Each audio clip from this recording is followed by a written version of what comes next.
E aí, pessoal, tudo bem? A evidência que a gente reuniu, na verdade, as evidências que a gente reuniu nas últimas duas aulas, ela vai nos deixar, né, sem dúvida, sem nenhuma dúvida de que uma velocidade igual à velocidade da luz no vácuo tem um significado profundo na física, né? A gente encontrou várias equações em que esse valor, o valor C, ele apresenta como valor fundamental, né? Então, a determinação dessa velocidade é importante. Entretanto, quando a gente tenta associar esses fatos ao esquema dinâmico clássico, ele vai parecer que a gente está se deparando com alguns problemas sérios. Né? Porque, à primeira vista, uma velocidade universal é uma contradição em termos. Né? A gente sabe que uma velocidade de um dado movimento tem medidas diferentes em diferentes referenciais. Né? Então, como que é possível incorporar uma velocidade única nas equações da dinâmica? Né? A gente verificou que existe uma universalidade para a velocidade da luz, independente do sistema de referência, né? Que justificativa a gente tem para falar da velocidade da luz sem referência a qualquer quadro particular de observação, né? Quando a gente diz, por exemplo, que a velocidade do som tem um certo valor, a gente sabe que isso tem significado só quando a gente tem uma afirmação de velocidade de uma onda e essa velocidade de onda está em relação a algum meio, né? O valor dado da velocidade do som sempre é uh, num, em um metal, no ar, mas sempre é dado em algum meio, né? Uh, Como a gente vai ver mais para frente, foi a clara resolução do Einstein dessas questões, onde outros fizeram apenas tentativas ou tentativas parciais que vai marcar como o Einstein como verdadeiro criador de habilidades espaciais, né? E daí a gente vai desenvolver o raciocínio de toda a teoria da relatividade, né? Então, um fator chave em que o sucesso foi o sucesso da teoria da relatividade especial vai ser o poder de reconhecer, né, da mesma forma que o Conan Doyle vai retratar o Holmes, né, reconhecendo em cenas de crime, né, o significado total das coisas que não aconteceram. O mais famoso de todos esses fenômenos, ele vai estar incorporado nos resultados do que é universalmente conhecido como o experimento de Michelson-Morley, que a gente já tratou, né? Não vai ser uma novidade o experimento de Michelson. Mas muitos outros fenômenos ópticos, alguns deles conhecidos muito antes da realização do experimento do Michelson-Morley, ele vai conter algumas pistas para a solução do problema, né? E aqui a gente vai revisar algumas das evidências importantes relacionadas à propagação da luz, tá? Ambas num espaço completo, né? E ele é como meio material transparente, né? Então, primeiro a gente vai falar da propagação da luz, e a propagação da luz ela vai envolver um transporte de energia, né, para longe de uma fonte. Então, a imagem mais simples desse processo é em termos de um fluxo de partículas emitidas pela fonte. Né? A gente está pensando em uma teoria corpuscular da luz, propriamente. Então, o Pitágoras, no século VI a.C., ele vai propor esse mecanismo. Tá? Então, não é novidade a ideia de partículas de luz. Tá? Ele vai explicar muito diretamente a propagação da luz em linhas retas, né? Como evidenciado pela nitidez de sombras. E pelo fato de que a luz pode viajar com uma total facilidade através do vácuo. Então a gente não vai ter fenômenos do tipo difração, refração, interferência. Tá? Em 1667 vai aparecer a primeira exposição clara de uma teoria diferente, que é a luz é uma vibração comunicada através de algum tipo de meio. Então, isso vai ser proposto pelo Robert Hooke no seu livro de micrografia, né? E mais ou menos nessa época vai ser observado alguns dos fenômenos que não podiam ser facilmente relacionados por a uma teoria de partícula-luz, as cores brilhantes das finas películas de ar entre as superfícies de vidro e a invasão da luz da região de sombra geométrica. Então, a gente vai ter algumas observações, né, que vai colocar em xeque algumas teorias de propagação de luz. O Huygens, no seu tratado sobre a luz, ele vai desenvolver explicitamente a teoria ondulatória e ele vai mostrar como ela poderia explicar a reflexão e a refração. Tá? Então aqui a gente já vai tratar a luz do ponto de vista ondulatório, a gente vai esquecer a teoria popular, né, que era era a ideia inicial, a ideia pitagórica, né, da luz, e começar a tratar como onda mesmo. Né? Então, a teoria de partículas e a teoria das ondas têm sido os únicos modelos claramente definidos para descrever a luz e a sua propagação. Né? Então, por muito tempo, até o século XX e diante, né, as duas teorias foram consideradas mutuamente exclusivas. Né? E parecia óbvio que se a gente aceitar um, a gente precisa implicar na rejeição do outro. Do ponto de vista de hoje, a gente vê que o aspecto de fóton e onda no comportamento da luz, ele precisa ser aceito ambos, né? Que os fótons não podem ser todos forçados no molde de uma ou outra das duas teorias. A gente vai aprender também, e graças a grande parte ao próprio Einstein, que a gente deve nos concentrar nos fatos simples de observação e não devemos, por meio da nossa adesão a uma teoria particular, ler mais neles do que existe. Então, o que importa, na verdade, é o dado experimental. O preconceito vindo de uma teoria vigente não corrobora com o dado experimental, é o dado experimental que está certo. Né? O experimento vai ser a confirmação da nossa teoria e não o contrário. Então, para ser específico, as propriedades ondulatórias da luz são inegáveis. Então, a luz apresenta difração, ela apresenta interferência, ela apresenta polarização, e isso a gente observa experimentalmente. Então, isso aqui a gente não consegue questionar. Tá? Não é uma questão de teoria. Né? Isso é uma observação experimental, é empírico. Mas as ondas da experiência comum, elas exigem um meio. O que é mais natural, então, portanto, do que construir uma especificação detalhada do meio que transporta as ondas de luz e depois procurar detectar esse meio. Né? É natural que a gente tente encontrar. Né? No entanto, foi uma busca que levou apenas a uma frustração. O Einstein vai mostrar que a busca pelo meio, na época, o éter, né, que a gente já tratou no último vídeo, o éter luminífico, era estéreo e desnecessário. O éter era uma pista falsa. Então, algo que a gente desviava os físicos para que seguissem uma pista falsa. Né? Talvez essa presente discussão ela não deve introduzir o éter, sabendo que a gente vai enterrar novamente no final. No entanto, a gente não pode apreciar plenamente o surgimento da relatividade especial sem algum sentimento pela importância e pela aparência da realidade que o éter já desfrutou. Então, o éter teve uma importância relevante, né, no desenvolvimento da relatividade. Hoje a gente sabe que é tudo balela, mas é essa interpretação do éter que conseguiu construir bases sólidas para o conhecimento de tem hoje. Então, mais para frente a gente vai agora discutir, né, o éter como um plano de fundo. Então, a história da física do século XIX, ela vai ser em grande parte a história do triunfo da teoria ondulatória da luz. Então, no início do século, o Thomas Young ele fez seus estudos quantitativos dos fenômenos de interferência e a partir de 1818 o Fresnel vai publicar cálculos que foram capazes de explicar em detalhes o fato da interferência, difração e polarização. Uma vez que o Higgs ele havia mostrado uma teoria ondulatória, era tão competente quanto uma teoria de partícula para descrever as propriedades dos raios de propagação retilínea da luz e as leis de reflexão e refração, a imagem da luz como uma vibração em um meio análogo às ondas transversais, uma corda parecia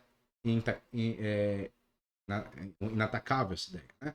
Mas o que se poderia dizer sobre uma propriedade do meio que veio a ser chamada de éter luminífico, no qual as vibrações elas supostamente ocorreriam, né? Então a ideia era, para que haja, a gente sabia que para qualquer tipo de onda havia a necessidade de um meio de propagação. A questão era, se a luz se comporta como uma onda, qual que é o meio de propagação para ela? É proposto o éter, e aí todo o desenvolvimento de teoria e de experimentos para tentar detectar esse éter. Né? Então, até cerca de 1850, a propagação da luz era considerada em termos puramente mecânicos. Então, isso vai apresentar dificuldades muito consideráveis, porque é difícil entender como que a velocidade da luz podia ser tão grande. Né? A primeira medição quantitativa, ela vai se dever 1675, vai ser notado, né, na primeira edição, variações sistemáticas nos tempos, conforme a gente registrado pelo relógio na Terra, né? Em que as luas de Júpiter se moviam pelas sombras pela sombra do planeta. E foi astuto o suficiente para reconhecer que as variações estariam ligadas às posições da Terra, nas suas órbitas, e ao tempo de trânsito associado à luz em uma distância variável. Uma velocidade de onda de mais de 100 mil, na época, se a interpretação era de milhas por segundo, né? Vamos pegar aqui a nossa fator de conversão, 100 mil milhas por segundo. A gente vai ter uma milha, 1.600, então a gente vai ter 161 mil milhas, quilômetros por hora. Não, quilômetros por segundo, perdão. Isso, então, era muitas ordens de magnitude maior do que a velocidade de qualquer outra perturbação mecânica, né? E exigia um meio que, embora não tênue, que os planetas pudessem viajar através dele, ano após ano, sem perda detectável de velocidade, e deveria, no entanto, desenvolver forças restauradoras muito fortes quando deslocados do equilíbrio, já que a velocidade de propagação de uma onda depende dessa propriedade restauradora do meio. Então, também era insatisfatório que a única pista para as propriedades do meio fosse o valor medido do próprio valor de C, né? Nada era conhecido a priori, né? Então, a gente era dado um valor, uma constante, e esse valor não era, ou esse valor era muito alto comparado com nossas medições mecânicas já corriqueiras, né? Ou ele era simplesmente um valor hipotético que não existia um componente numérico. Tá? A situação ele vai se transformar quando o Maxwell, em 1861, ele vai apresentar a teoria eletromagnética da luz. Tá? Então ele vai tornar algo possível, prever o valor numérico da velocidade da luz para qualquer meio em termos das propriedades elétricas e magnéticas mensuráveis no meio. Então não havia mais esse abismo entre o éter e a matéria comum, embora a intangibilidade do éter, né, a gente não conseguia detectar, ainda pudesse parecer misteriosa. A teoria ondulatória, ela parecia ter alcançado sua justificativa final, e o éter é uma realidade que não podia ser negada. Então a gente vai admitir que a existência do éter era clara e que se queria dizer que a velocidade era o que a gente precisa dizer com a velocidade da luz. Dependia do éter. A velocidade da luz era a velocidade que a luz se propagava no éter. Quando a onda tem uma velocidade definida em relação ao meio, através do qual ele se move. Então, era essa a questão. A gente precisava de um paralelo mecânico. Então, a magnitude dessa velocidade pode ser uma função do comprimento de onda, né, o fenômeno da dispersão, mas ela vai ser definida exclusivamente pelo menos para um meio isotrópico, né? Ou seja, isso é um que não contém direções preferenciais. Então, todas as direções, a física vai funcionar igualmente para qualquer direção no eixo cartesiano. Tá? Em particular, a velocidade da luz através de um meio, ela precisa ser bastante independente de qualquer movimento da fonte, em contraste direto com o mecanismo de emissão das partículas, no qual se esperaria que a velocidade relativa à fonte fosse a quantidade única. A aceitação da teoria ondulatória, ela não espera por uma prova experimental de que o valor médio da velocidade da luz, de valor de C, é de fato independente da velocidade da fonte. Se isso fosse do conhecimento do Hughes, sem dúvida, ele vai ter usado como mais uma prova de que o modelo da partícula da luz era inadmissível. Tá? Na verdade, a teoria ondulatória parecia ser adequadamente apoiada por outras linhas de evidências e, e o efeito, né? O efeito do movimento da fonte ele não foi explorado durante o desenvolvimento da teoria ondulatória. Tá? A gente também era apoiada por algumas linhas de evidência, e o efeito do movimento da fonte ela não vai ser explorado até a teoria ondulatória. Mas, por sua vez, ela tivesse enfrentado sérias dificuldades. Né?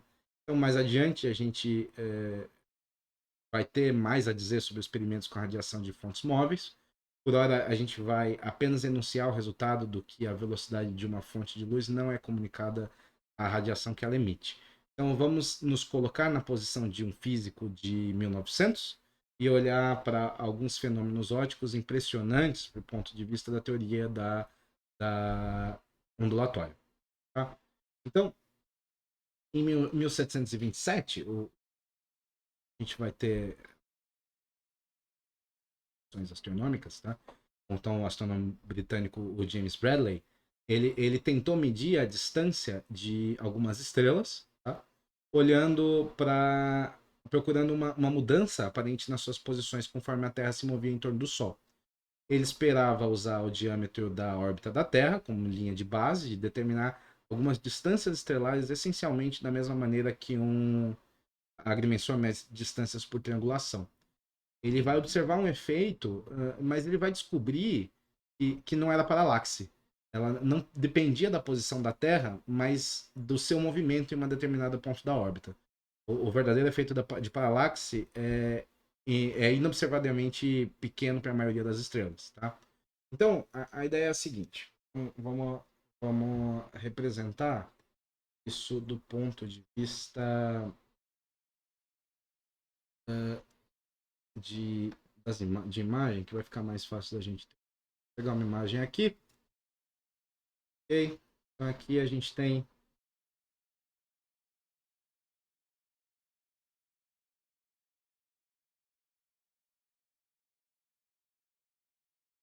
você conseguir ajustar a imagem na tela, haverá dificuldade.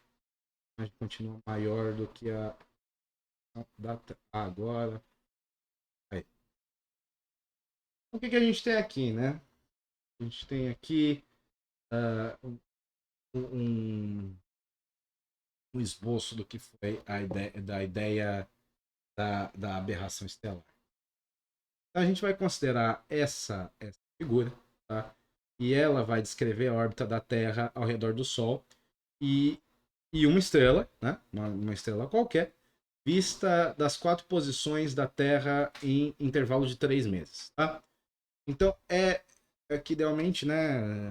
Deve ser passamento, né? De 90 graus. A verdadeira atitude da estrela em relação ao plano da órbita da Terra, a eclíptica, é o ângulo de 0 graus. Tá? É o ângulo zero. Tá? Opa, perdão.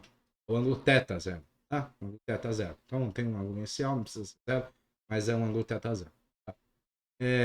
Devido à mudança da posição da Terra, seria de se esperar que a altitude fosse maior quando a Terra estivesse numa posição 2, por exemplo. Tá? Se a Terra se mexeu, né? A gente vai ter uma variação de altitude. Então não é nada que a gente não espere. Então, e essa altitude 2, ela tem que ser menor, né? Vai ser maior na 2 e menor quando ela está na posição 4. Tá? Então, a gente olha que 2 está mais perto, né? Perto da estrela, 4 está mais distante da estrela. Okay?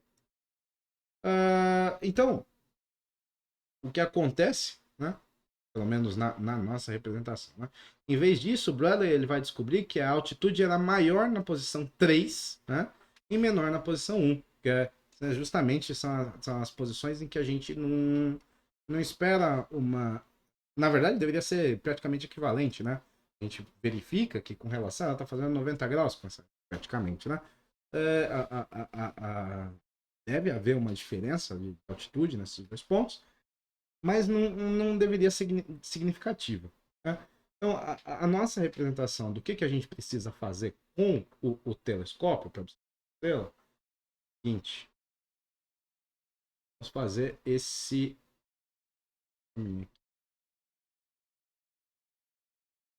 Aqui a gente tem. Ainda está muito grande, né? Depois aumento quando o tempo. Perdendo tempo. Nossa, aí. Aqui o que a gente tem, né? Aqui, o fenômeno, a gente pode observar aqui da seguinte maneira: essa é a nossa representação do fenômeno. Um telescópio em uma Terra estacionária, que é esse primeiro caso, né? caso A, né? Ele teria que ser apontado para a verdadeira altitude, né? A verdadeira altitude vai ser o θ0, né? Então eu precisava inclinar θ0 para que os raios de luz da estrela viajassem ao longo do eixo de instrumento e formasse uma imagem no centro do campo de visão. Mas em uma Terra em movimento, né? Que é o caso que a gente tem na vida real, né? Que é o caso B, o telescópio teria que ser inclinado em um ângulo ligeiramente diferente de θ0, né?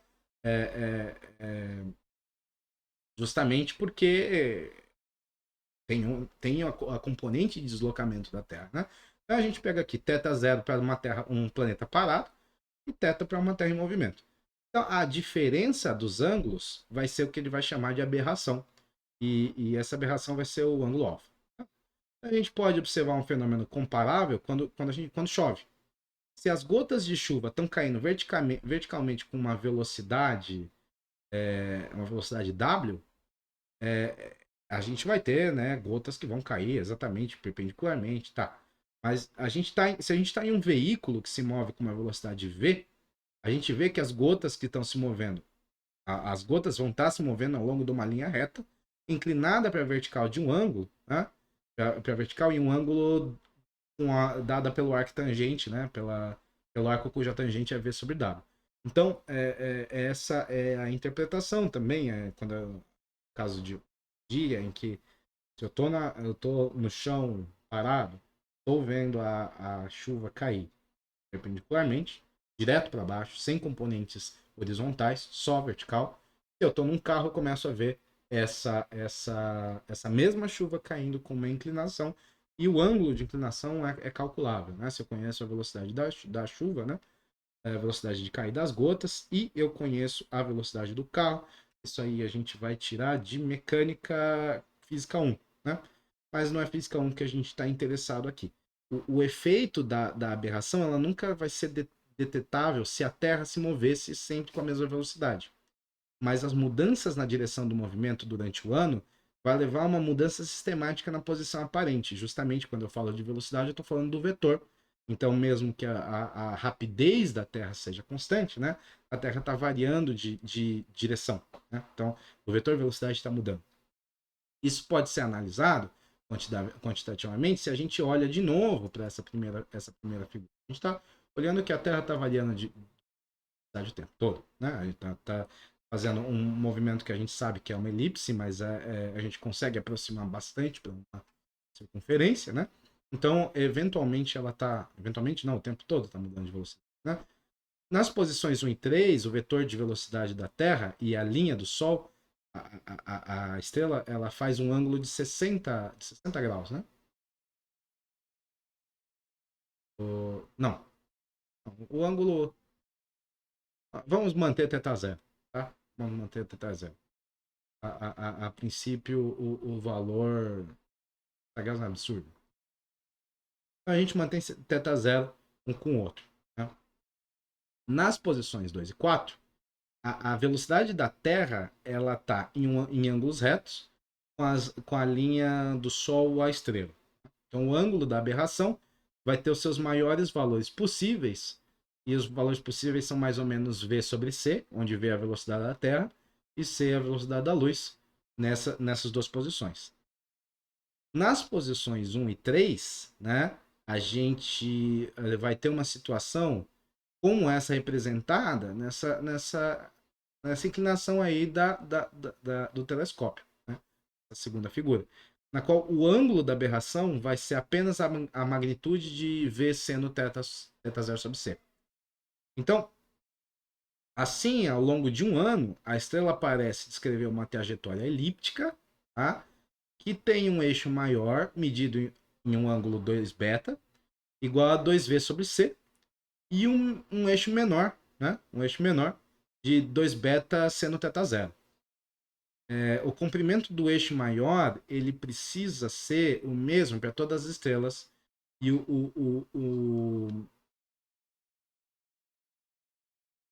justamente porque independe da observação da estrela, né? Que tá é conveniente, né? Manter o mesmo para estrelas. E o comprimento do eixo menor ele depende da altitude θ0 da estrela em relação ao plano da órbita da Terra. O que o Bradley ele vai observar é que corresponde exatamente a essa descrição. Então, se a gente tenta graficar, vamos lá, mais uma imagem. Se a gente tenta fazer um gráfico das observações com as variações do ângulo, dos ângulos ao longo do tempo, né?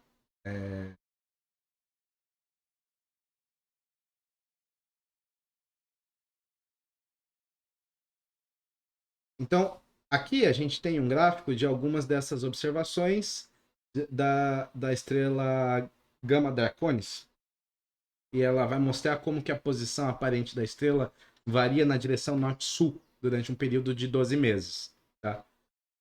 Então, o componente leste-oeste da aberração ela não vai ser registrado. A gente deve considerar as dificuldades práticas de medir esse componente. Assim, os dados do Bradley ele vai abranger o eixo menor do caminho da aberração. Agora, a velocidade orbital da Terra é 30 km por segundo, né? De modo que o valor de 2V sobre C vai ser de 2 vezes 10 a quarta radiano. Não, desculpa, 2 vezes 10 a menos 4 radianos por segundo. Não, desculpa, radiano. Ou cerca de 41 segundos de arco. Tá? Um caminho de aberração típico vai se assemelhar aos contornos de uma bola de futebol, visto de uma distância de cerca de 1 milha. Então, uma milha é 1,6 quilômetros, né? Então 1,61 quilômetros. Tá? Então, os dados mostrados aqui no gráfico vai abranger o eixo menor de um caminho de aberração para o qual o θ0 é 75 graus, dando uma variação calculada de 39,6 segundos, tá? Entre as altitudes máximas e mínimas, uma variação senoidal entre essas extremos. A faixa de variação observada corresponde exatamente a esse valor teórico. Na verdade, o próprio Bradley ele não pode fazer uma verificação teórica quantitativa dos seus resultados porque a velocidade da luz não era suficientemente conhecida. Em vez disso, a gente tem a certeza de que a interpretação básica do fenômeno estava correto. Então ele usou os ângulos de aberração observado para obter um valor melhorado de C, né? Sendo a velocidade orbital da Terra o tempo e o tempo da órbita, né? Sendo alguma coisa bastante conhecida na época. Tá? Então, exatamente porque essas velocidades a gente pode usar a mecânica clássica, a mecânica clássica já estava bem estabelecida. Então, o valor de C, que era o problema, né? E verificou que a gente só resolve a partir do conhecimento do desenvolvimento da relatividade, né? Quando a gente analisa o fenômeno da aberração em termos de uma teoria da luz, fica claro que o modelo de partícula vai fornecer uma explicação muito fácil e é exatamente como uma analogia da chuva caindo, né? No entanto, a gente pode também explicar o efeito em termos de ondas, viajando através do éter, desde que o éter permaneça completamente imperturbável pelo movimento da Terra. Se, por outro lado, o éter próximo à Terra fosse levado junto com ele, a aberração próxima ao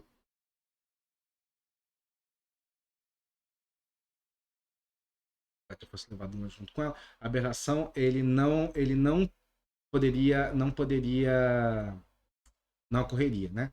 Então, a noção de um éter ele completamente não perturbado pela passagem da Terra, ele tem que ser parecido bastante forçada para muitos físicos, mas com a teoria ondulatória ele vai permanecer supremo, né? Parecia inevitável. Então era natural perguntar pode-se fazer alguma medição que revele a magnitude da velocidade da Terra através do éter? Porque a gente tem um meio, né? Então a gente vai descrever alguns experimentos relacionados a essa questão. A gente vai supor agora que um telescópio tenha sido apontado para uma estrela, cuja verdadeira direção é de 90 graus em relação ao plano da órbita da Terra. Se o ângulo da aberração for desconhecido, tá? A gente vai tomar um ângulo alfa como um ângulo de aberração desconhecido. Nosso princípio vai ser uma modificação do experimento da aberração. Então, o nosso problema, esse alfa aqui, vai ser o ângulo de aberração desconhecido.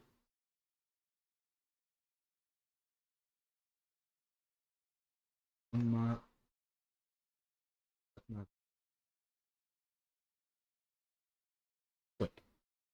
Aqui o alfa vai ser o ângulo de aberração. Okay? E aqui a gente vai tomar a velocidade desconhecida da Terra através do éter como sendo V. Então, agora a gente vai imaginar que todos os tubos do telescópio estão cheios de água e índice de refração N. Tá? E uma luz ela vai viajar mais lentamente na água do que no tubo, do que no ar, ou no vácuo, né? O tempo para a luz percorrer o comprimento no tubo do telescópio vai ser aumentado pelo fator do índice de refração. Né? A gente poderia esperar, portanto, que para manter as imagens da estrela no centro do campo de visão, seria preciso inclinar o telescópio ainda mais para algum novo ângulo de aberração beta. Né? Justamente porque a gente está mudando o meio de propagação da onda e que a quantidade desse ajuste poderia ser usado para encontrar a velocidade V, que seria a velocidade da Terra no éter. Né? À primeira vista, pode-se. Isso aqui a gente está usando o que a gente conhece de ótica clássica. Né? Então, à primeira vista, a gente pode pensar que o ângulo beta ele vai ser do tipo NV sobre C, né? Mas ao analisar esse experimento, a gente precisa lembrar que, como a lente objetiva do telescópio agora tem ar de um lado e água do outro. A luz, os raios que entram no telescópio são dobrados em direção ao eixo do instrumento, conforme a gente pode verificar aqui. Né?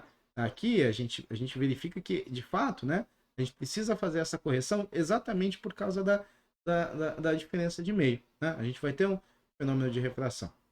Dentro do telescópio, a gente espera que os raios eles viajem por um ângulo θ, né? É o eixo, né? Dado pela seguinte relação. A gente sabe que o índice de refração voltar a funcionar para conseguir escrever e ela se recusa. Então, nunca vai ser a mesma coisa se ela não se recusar. Não, em algum momento ela não desistir de mim.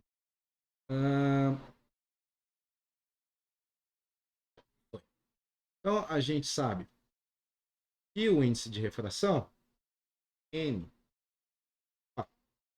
o índice de refração ele vai ser dado pelo seno desse ângulo beta, né? Sobre o seno desse ângulo delta. Né? Aqui a gente está tendo uma mudança de caminho, né? De trajetória de luz, né? Justamente porque a gente está mudando de eixo. E para ângulos muito pequenos, a gente pode fazer a aproximação de que seno de beta é beta mesmo e que seno de delta é delta mesmo. Tá? A gente pode fazer essa aproximação para ângulos muito pequenos. Tá? Então, como a luz ela tá descendo com uma velocidade c sobre n, o telescópio está se movendo lateralmente com uma velocidade v. A condição para centralizar a imagem da estrela no telescópio vai ser que esse delta precisa ser aproximadamente v, que é a velocidade da Terra no éter, dividido por c sobre n. Que seria a velocidade da luz nesse meio. Né? Okay? Portanto, né, a gente pode só reajustar isso aqui para ficar palatável. NV sobre C. Então, é isso que a gente A gente precisa lembrar que os ângulos eles são grosseiramente exagerados aqui nessa figura, né? A gente não sabe os valores verdadeiros de alfa, beta e delta, tá? Mas a gente pode com certeza medir as mudanças da direção do telescópio, tá? E a gente vai ter o seguinte: esse beta, a mesa para de novo. Foi agora. Foi. Foi. Então, esse beta vai ser aproximadamente o nosso N delta, né? E isso vai ser aproximadamente, né? A gente tem que delta é aproximadamente NV sobre C. Então, a gente vai ter N quadrado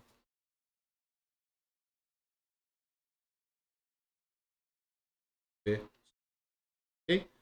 Essa vai ser a nossa aproximação. E o alfa vai ser aproximadamente V sobre C.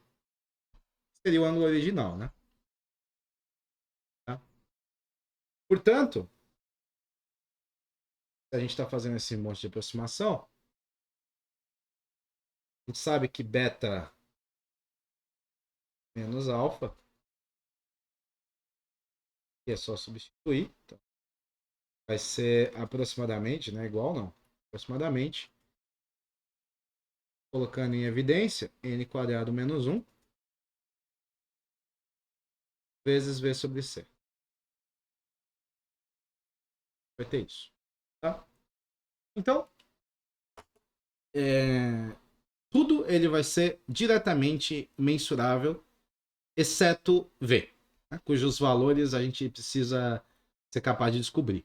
Então, a gente está nessa essa mesma experiência, ela vai ser realizada pelo Sir George Airy em 1871 e o resultado é que não houve absolutamente nenhuma mudança na posição aparente da estrela. Então, como a gente pode explicar esse resultado nulo? A gente espera que haja essa aberração, né? Justamente porque existe um movimento da Terra em relação à estrela. Na verdade, foi previsto aqui pelo Fresnel, que havia sugerido esse experimento muitos anos antes. As expectativas do Fresnel ele vai basear, entretanto, não na impossibilidade fundamental de detectar o movimento absoluto, mas na suposição de um arrasto parcial de luz pelo meio. Então ele vai postular isso em 1818, depois do seu compatriota, o Arago. Ele descobriu que a refração da luz das estrelas através do vidro parecia ocorrer como se a Terra tivesse em repouso no éter. Então, o Sir George Airy, ele pode ser facilmente analisado, o experimento dele vai ser facilmente analisado nesses termos, porque ele supunha que a água arrastasse a luz lateralmente com uma fração f da sua velocidade, da própria velocidade v. E o experimento ele vai mostrar que o ângulo beta é igual ao ângulo da aberração original alfa, né? Que é v sobre c. E, portanto, o ângulo θ vai ser igual a alfa sobre n. Então, vai deixar o comprimento do telescópio C1. Então, o tempo t para que a luz passe por ele quando ele está preenchido com água vai ser nl sobre c. Né? Então, no tempo t, o telescópio ele vai percorrer a distância vt. Né? Se a luz ela precisa emergir do centro da ocular, o seu deslocamento lateral precisa ser igual a isso. Mas, né, medido a partir da posição da ocular, quando a luz entra no topo do telescópio, o deslocamento da luz é a soma de L θ, né, devido à refração, e FVT devido ao arrasto pela água. Daí a gente vai ter VT, que é o deslocamento, né? VT vai ser igual a L delta, L delta mais FVT, ok? L delta pelo deslocamento da luz, né? Devido à refração, e FVT é o arraste da água. Né? Mas aqui, L vai ser CT sobre N.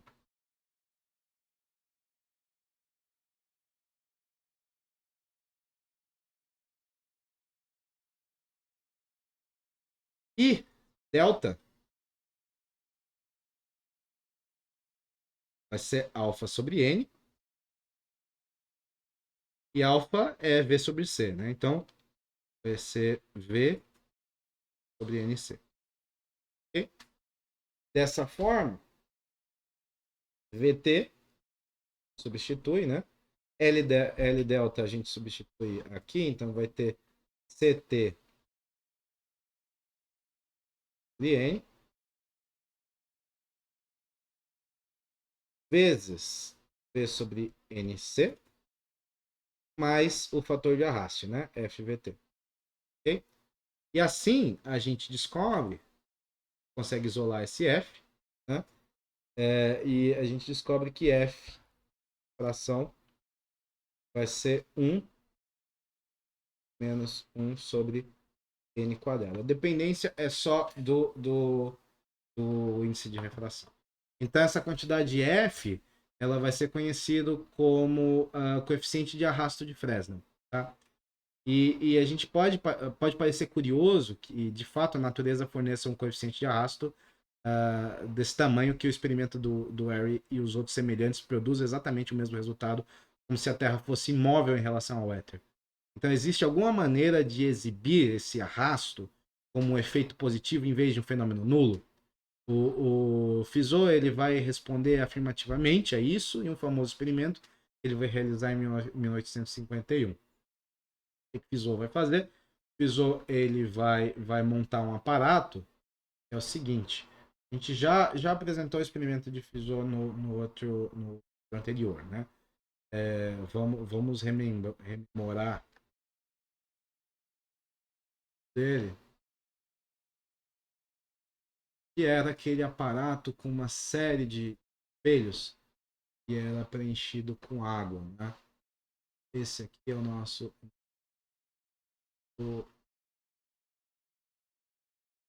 mais, ok? Então, que é o experimento de Fizeau, tá? Então, lembrando como é que ele funcionava, a gente tinha um feixe de luz de uma fonte, essa fonte S, né? Essa fonte S aqui é onde sai a luz, né? E ele vai incidir sobre uma placa de vidro inclinada, né? Essa placa P aqui, tá? Essa é a primeira placa. E se essa placa de vidro é inclinada, né? Ela é revestida por um material semi-transparente. Então o feixe ele vai ser dividido em duas partes, né? Uma parte segue em frente até atingir esse espelho M1.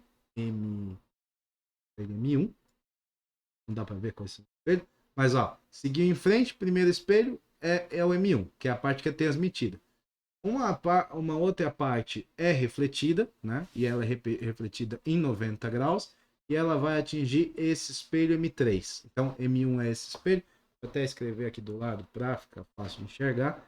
M1, opa, M1, M3, M2 é esse aqui. Não, M4, vai. 4. Não, esse aqui é M2. Deixa eu olhar. Então, beleza. Então, é isso, né? E aí a gente vai ter um terceiro espelho, esse M2, que vai ser colocado aí no canto de cima, né? No lugar, os dois feixes, ele vai percorrer o mesmo caminho retangular, mas em direções opostas. Quando eles chegam de volta no P, parte do primeiro feixe é refletido, né? Porque ele é semi-transparente, e parte do segundo é transmitido. Então, a luz que sai do sistema, ela vai entrar em um telescópio T. Esse arranjo ele vai constituir um tipo de interferometria óptica. Então, a maioria dos experimentos em relatividade vão envolver fenômenos de interferência, né? Então, justamente porque é assim que a gente consegue enxergar deslocamento de onda. Se for usado luz monocromática ou quase monocromática, as franjas da interferência vão ser vistas quando se olha pelo telescópio. Uma franja particular ela vai representar uma diferença de caminho óptico particular entre os dois feixes interferentes. Então, por caminho óptico, a gente vai entender a distância no vácuo equivalente a qualquer caminho real. Então, uma distância d, através de um meio de índice de refração n, vai representar o caminho óptico ND. Okay? Então, é isso que define o número de comprimento de onda da luz que pode ser encaixado na distância. Tá?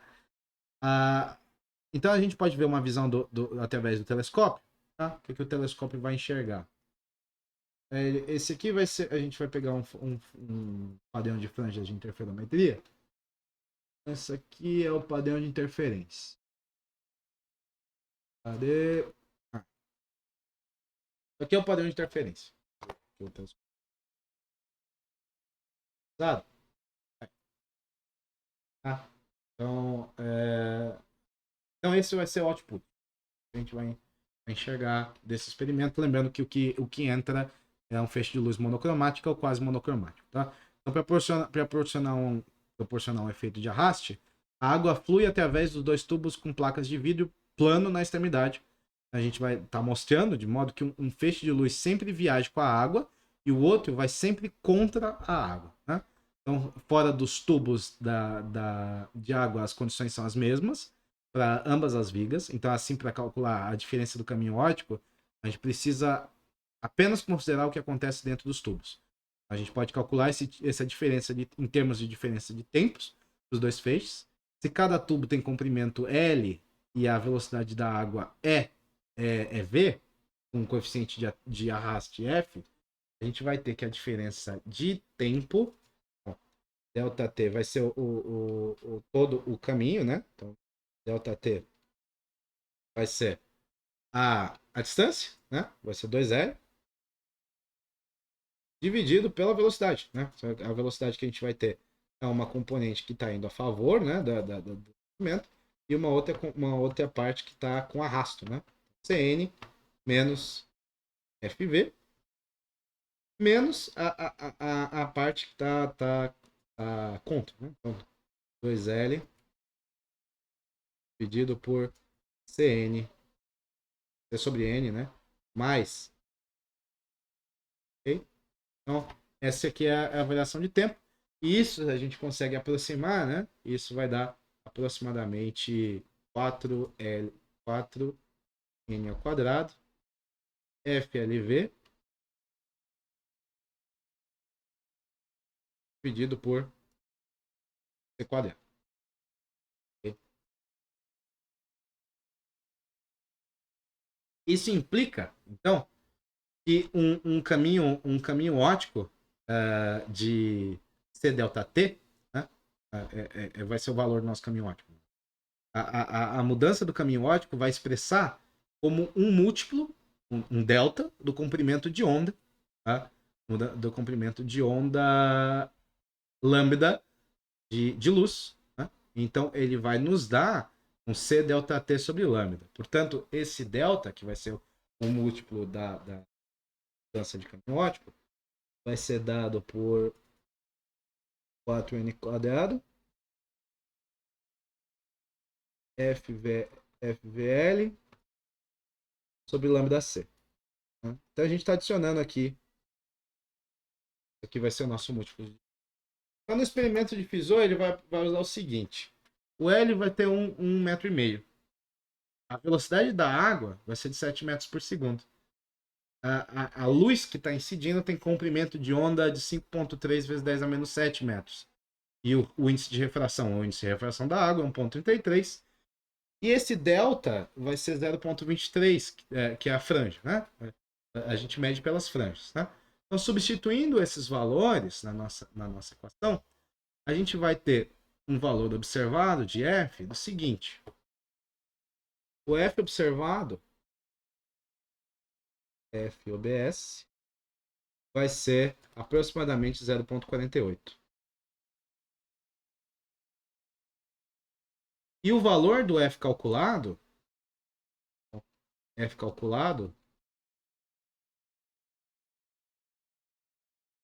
é de 0,43. Ok? Observou 48, calculou 43. Isso pode ser, então, tomado como uma confirmação da hipótese do arrasto. A experiência foi, no entanto, repetida com maior precisão pelo Michelson e Murley de novo, né, em 1886, e ainda mais tarde tornou-se objeto de uma série de belas investigações pelo Zeeman e os seus associados na Holanda durante os anos de 1914 e 1922. Então, para um experimento de baixa precisão, a gente teve um resultado ok, é um resultado coerente com o que a gente estava esperando.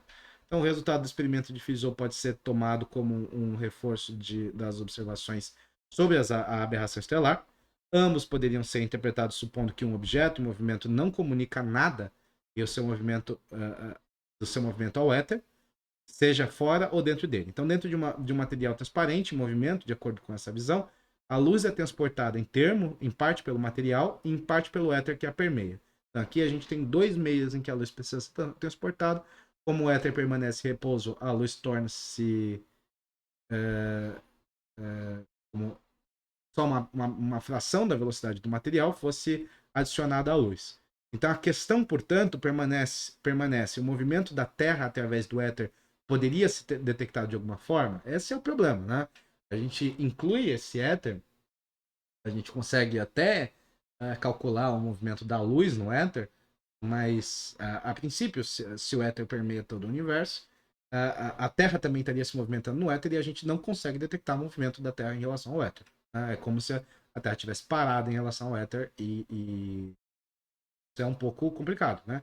Então, em 1879, o Maxwell, na Inglaterra, ele vai escrever um reconhecimento de algumas tabelas astronômicas que ele vai receber do Todd no US Nautical Almanac Office em Washington, tá? Essas tabelas ela vai conter muitas observações do planeta Júpiter. E o Maxwell, nas suas cartas, ele vai perguntar sobre as possibilidades de medir a velocidade do sistema solar através do éter, observando as eclipses das luas de Júpiter. Então, a gente já mencionou como o Homer foi capaz de medir as velocidades da luz, estudando o intervalo de tempo da detecção desses eclipses. A essência da ideia do Maxwell era bem simples, comparado com todas os experimentos que a gente está tratando. O Júpiter tem um período de 12 anos terrestres, e, portanto, em meio ano terrestre, enquanto a Terra se move de A para B, né? Então, vamos pegar aqui uma representação. Para a gente ver aqui, aqui é a nossa brincadeira. Aqui, nova página, colou um pouco porque não cabe na tela. Beleza? Então, o que a gente tem aqui? Tá? Então, enquanto a Terra move de A para B em meio ano, né? Em meio ano, ela passa metade do movimento. Né? O Júpiter ele não viaja muito longe na sua órbita. Ele precisa de 12 anos, né? Então, assim, a gente observando os tempos aparentes do eclipse com a Terra, sucessivamente em A e em B, a gente pode interferir o tempo que a luz leva para percorrer uma distância igual ao diâmetro da órbita da Terra, porque Júpiter não mudou muito, então a gente não precisa incluir a distância de Júpiter.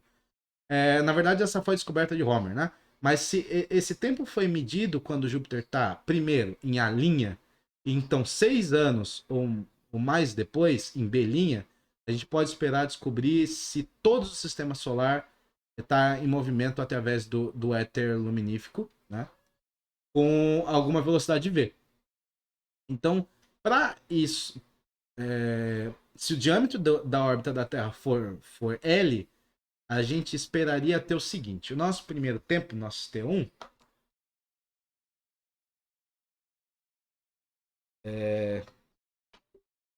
T1 e a mesa. Lá. Nosso primeiro tempo T1.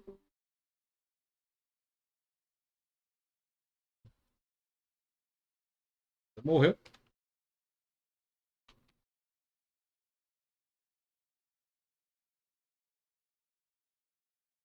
Ela resolveu agora se rebelar.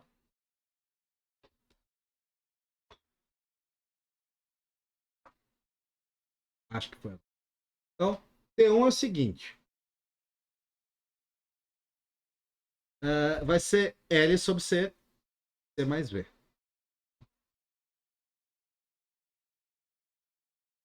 T2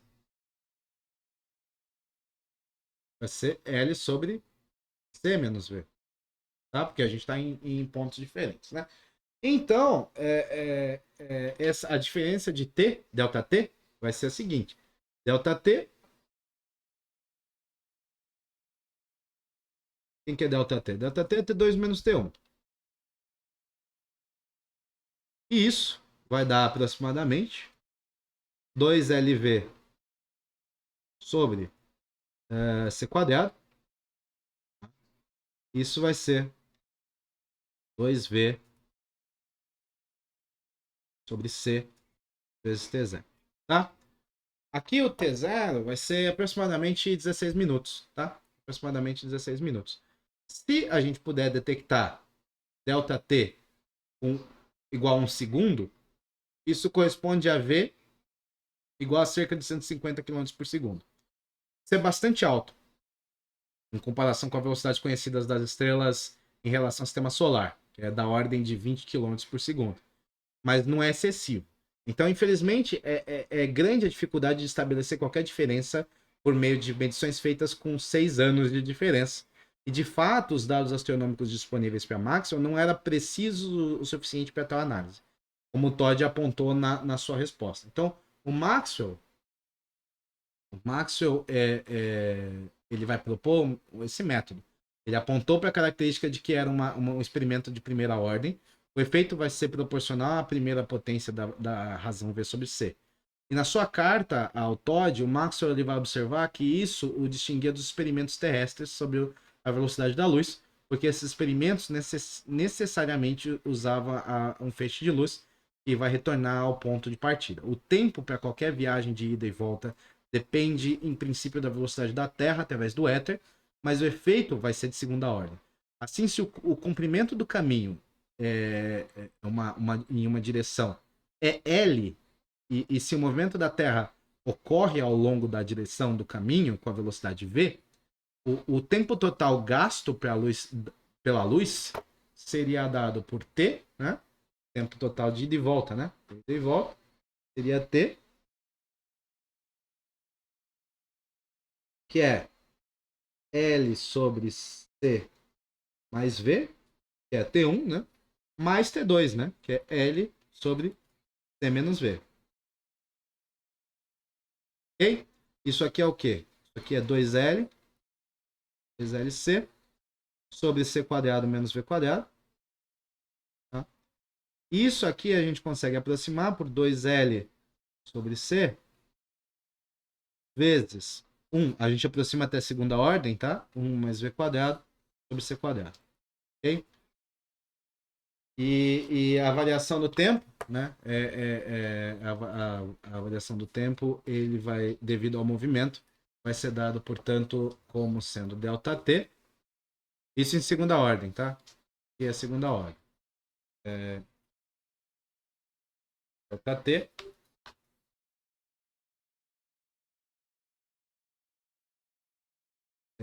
por aproximação, 2L de C vezes V quadrado. Ok? Então, o que o Maxwell vai fazer, né? O que o Maxwell vai fazer observar que esses efeitos seria indetectavelmente pequeno. Se o V fosse tomado como a velocidade orbital da Terra, a gente teria um V sobre C igual a 10 a menos 4. Tá? De modo que a variação fracionária do tempo de voo seria de apenas de uma parte em 10 a oitava, né? Porque é V quadrado sobre C quadrado, né? O que certamente estaria além dos limites da observação. Mas a carta de Maxwell, ela foi lida pelo Michelson, que no ano anterior, 25 anos de idade, ele havia realizado uma excelente medição da velocidade da luz. E o Michelson ele não aceitou sem questionar a impossibilidade de detectar um movimento por meio dessa equação. Em vez disso, ele começa a pensar em um método para alcançar isso. 2 anos depois, em 1881, ele vai observar alguns resultados. Agora, a gente vai ter que descrever a experiência, a mais famosa de todas, as tentativas de detectar nossos movimentos através do espaço absoluto devido ao definido pelo éter, né? Então, o Michelson, né, vai se tornar o primeiro americano a ganhar um prêmio Nobel de Ciências, né? Vai ser concedido em 1907. Inventou um novo instrumento de sensibilidade sem precedentes para a gente procurar o efeito do que o Maxwell havia descartado. As características essenciais do seu aparelho, conhecido universalmente como interferômetro de Michelson, são as seguintes. O interferômetro de Michelson também não é novidade, né? Também é algo que a gente já apresentou. Então, a gente vai rever o interferômetro de Michelson, justamente porque nada é simplesmente o elemento mais importante para a gente descartar, né, de fato, essa ideia do Ecker, né? Então, aqui está o nosso aparato do experimento de Michelson, tá? Então, a luz, ele vai sair de uma fonte S, né? E ela vai incidir sobre uma placa de vidro que está inclinada, essa placa P, que ela vai possuir uma cobertura de metal semi-transparente nas suas faces frontais. Ou seja, isso vai dividir a luz em duas partes. Uma parte viaja através da placa e atinge um espelho M1, e ele refaz o caminho até o ponto onde o feixe foi dividido pela primeira vez. Então, ele dividiu, bate no espelho, volta. E uma fração dela refletida de volta através da placa para um telescópio T. Um segundo caminho de luz é por reflexão do divisor de feixe, que é um espelho M2. E acontece a mesma coisa. Bateu, foi lá no M2, dividiu, voltou e eventualmente vai bater no nosso telescópio. Tá? Agora, uma placa de compensação C vai fazer com que esse feixe vai percorrer a mesma espessura de vidro que o primeiro, no interesse de simetria ótica, antes de se juntar ao primeiro feixe e passar com ele para o telescópio. Se for usada luz monocromática, as franjas de interferência são vistas quando se olha pelo telescópio. Tá? Se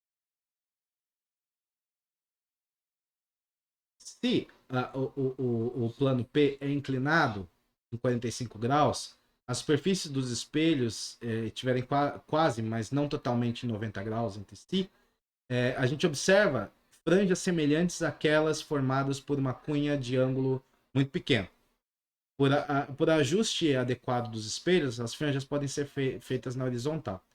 A visão através do telescópio é a seguinte: a gente pegar a visão através do telescópio.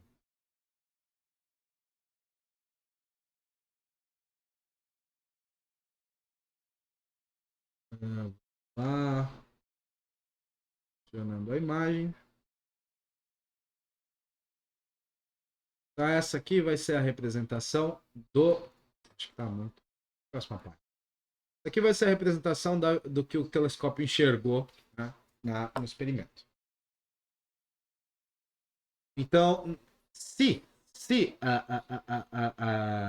o comprimento do caminho óptico, né, que é o PM1 e o PM2, dão origem a uma determinada franja, são L1 e L2, a gente tem a seguinte condição: duas vezes. Agora, de novo, a mesa.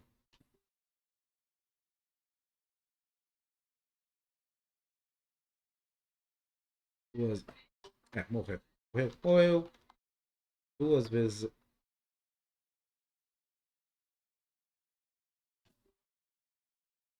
Seguimos.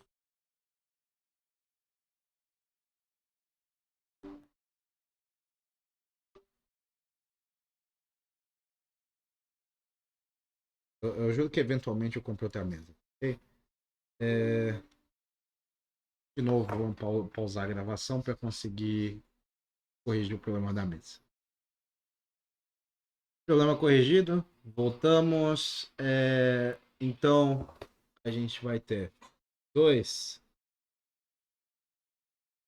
L1 L2 igual a M lambda, tá? M lambda, aqui M é algum inteiro, tá? Um inteiro qualquer. Se L1 L2 é mudado por lambda sobre 2, né? Por exemplo, movendo um dos espelhos, o padrão da figura ela se move por um intervalo de franja sobre a mira do telescópio XXY. Tá? Então, se a gente imagina agora que todo o aparato do Michelson está se movendo com velocidade v na direção PM1 com relação ao referencial inercial definido pelo éter hipotético, do ponto de vista do laboratório, um vento de éter estaria soprando pelo aparelho, tá? Porque a gente está tendo uma variação de interferência. Então, o nosso problema seria o seguinte: a gente está movendo, né? Então, não seria o aparato que eu apresentei em cima, sobre que ele está ausente de qualquer outro meio, né? Não seria isso aqui, mas seria algo parecido. Temos isso, mas temos aqui, ao invés de ter o C, né? A gente tem aqui um vento de éter atrapalhando a nossa vida aqui, ok? Então seria alguma coisa assim, ok? E então a luz ela ela vai seguir, né? Aqui a luz ela vai viajar de P até M e de volta. Ela deve ser apontada para o vento em um ângulo tal que a velocidade resultante seja ao longo de PM2. Né? Segue-se da lei galileana, usual da composição de velocidades, que a magnitude da velocidade resultante da relação ao interferômetro vai ser c quadrado menos v quadrado elevado a meio, né? A raiz de c quadrado menos v quadrado. A luz ela viaja entre P e M e teria novamente, em relação ao interferômetro, uma velocidade resultante de c menos v. Quando ela viaja na direção de M1, tá? Quando ela viaja em direção a M1, e uma velocidade resultante de c mais v na viagem de volta. Então, c menos v na ida, c mais v na volta. Então, a gente pode calcular os tempos tomados pela viagem da luz, de P até o SP e voltando, como T1. Eu vou colocar esse negócio do lado. Consegui escrever aqui do lado. Então, eu vou colocar aqui. O tempo seria T1, seria o tempo de ida, né? L1 sobre C menos V, mais o tempo de volta. L1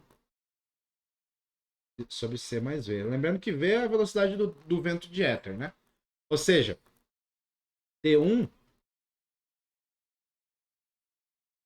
vai ser 2LC, 2L1, né? C sobre C quadrado menos V quadrado. Isso é 2L1C sobre... Vou colocar sobre C, né? 2L1 sobre C. A gente pode fatorar aqui. E aí a gente fica com embaixo, para manter a igualdade, 1 menos V quadrado sobre C quadrado. Né? E T2, que vai ser T2?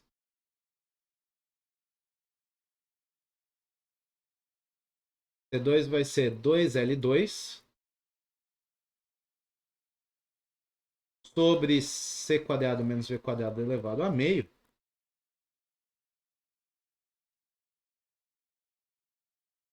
Tá? Isso vai ser 2L2, colocando nessa mesma estrutura, tá? 2L2 sobre C, dividido por 1 menos V quadrado sobre C quadrado elevado a meio. Okay? Isso define a diferença de tempo delta, que para uma velocidade muito menor à velocidade da luz, essa velocidade V muito menor à velocidade da luz, é dada aproximadamente, se a gente pode fazer a aproximação, né? Esse delta, só delta, tá? Esse delta a gente vai ser T1 menos T2. A gente está tomando a aproximação V muito menor que C.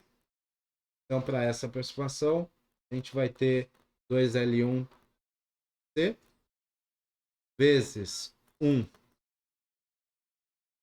mais V quadrado sobre C quadrado, tá? Menos 2L2C sobre C, né? Vezes 1 mais V quadrado sobre C quadrado. Ok? 2C quadrado. 2c quadrado. Ou seja, esse delta é aproximadamente 2L1 menos L2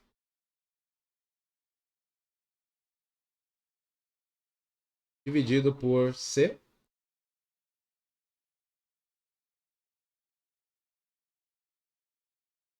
Isso mais 2L1 V quadrado sobre C ao cubo.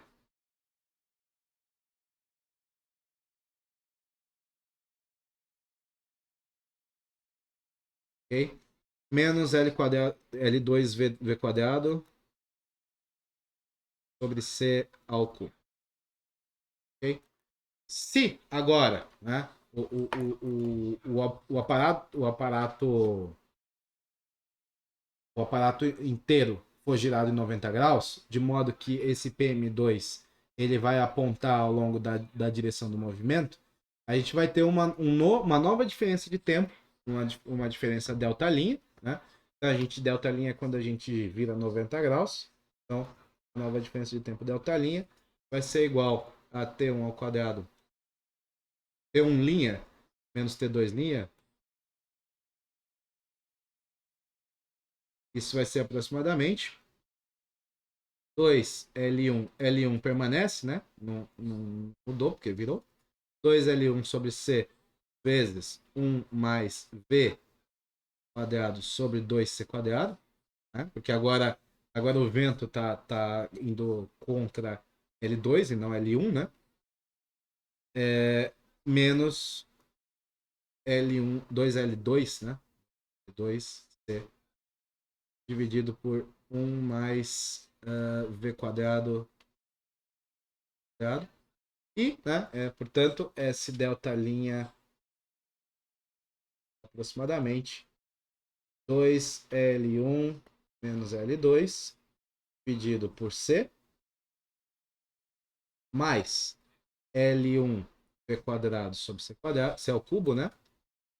Menos 2L2 V quadrado sobre C ao cubo, tá? Então é isso, tá?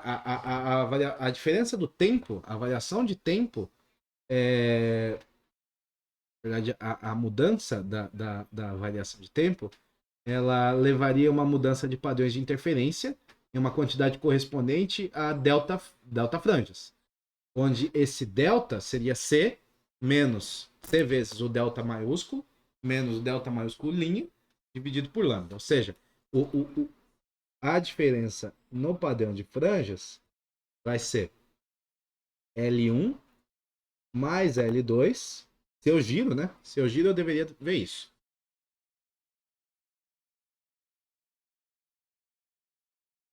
Lambda C quadrado.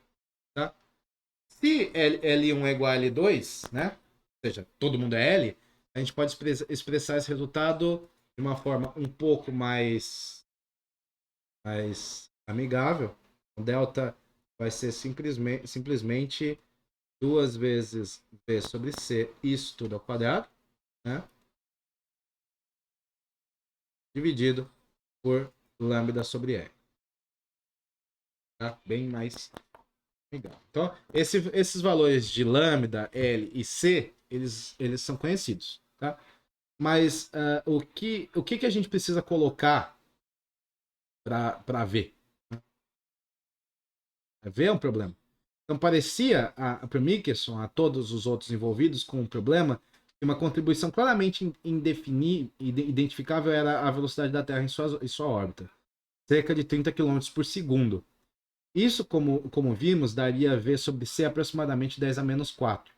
A gente pode colocar um lambda igual a 6 vezes 10 a menos 7 metros, e no primeiro aparato de Michelson, a gente toma L igual a 1,2 metros.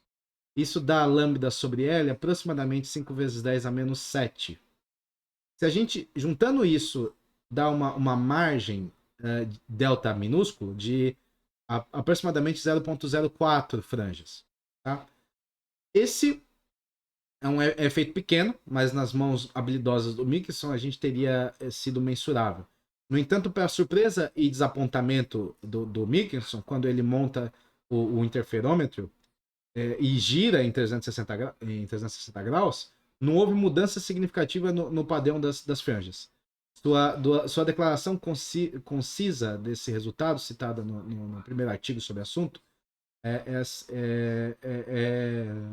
justamente impactante.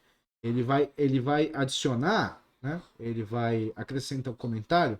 O resultado da hipótese de um éter estacionário vai se mostrar incorreto. Então, é isso que vai mostrar que o éter não existe. Tá? O resultado nulo foi tão inesperado e tão difícil de explicar que esforços extenuantes foram feitos especialmente pelo grande físico holandês, o Lorentz, né? Para reconciliar com outros fenômenos ópticos como os descritos aqui. Então, o Lorentz ele vai desenvolver uma teoria segundo a qual, sem contradizer os experimentos de aberração estelar, pode-se ter um arrasto parcial do éter pela Terra. Uma repetição mais precisa do experimento de Mixon vai se tornar desejável e o Lord Raylight ele vai escrever um Mixon instando a fazer de novo esse experimento. Então o Mixon agora, em colaboração com o Murley, ele vai empreender uma investigação muito mais precisa, baseada em caminho óptico cerca de 10 vezes mais longo do que no primeiro experimento. Isso fez com que o deslocamento esperado da franja fosse cerca de 0,4, antes era 0,004, né? Então aumentou em 100 vezes, mas o efeito observado foi no máximo de 0,005 franjas, né? E essa versão refinada do experimento, realizada em 1887, que há muito é considerada uma das principais, tá? das principais pilares experimentais da relatividade especial. Tá? Então, o fenômeno que a gente tem descrito aqui, nesse vídeo, são tais que causam um forte sentimento de frustração em qualquer um que deseja se apegar à imagem de luz como onda no éter. Todo experimento planejado para revelar nosso movimento através desse meio tem o mesmo resultado, como se nenhum movimento existisse ou como se o próprio meio não existisse. O resultado do experimento de Michelson-Morley como aberração estelar é prontamente explicado em termos de um modelo balístico de luz, no qual a velocidade é definida exclusivamente em relação à fonte, não em relação ao meio. A gente estaria de acordo com que o Galileu primeiro reconheceu que os movimentos em um navio em movimento uniforme e outro referencial inercial não revelam, conforme observado dentro desse referencial, qualquer informação sobre a velocidade com a qual todo o sistema é transladado. Mas a visão da maioria dos físicos no final do século XIX, o modelo de partícula, não era relevante. Era preciso buscar a explicação no contexto de que parecia ser claramente um problema de propagação das ondas. E olhando para a evidência, a gente pode ver as únicas observações que não deram resultados nulos foram aquelas que estavam envolvidas velocidades relativas bem definidas. Na aberração estelar, era a velocidade da Terra em algum ponto da sua órbita em relação à velocidade de algum outro ponto.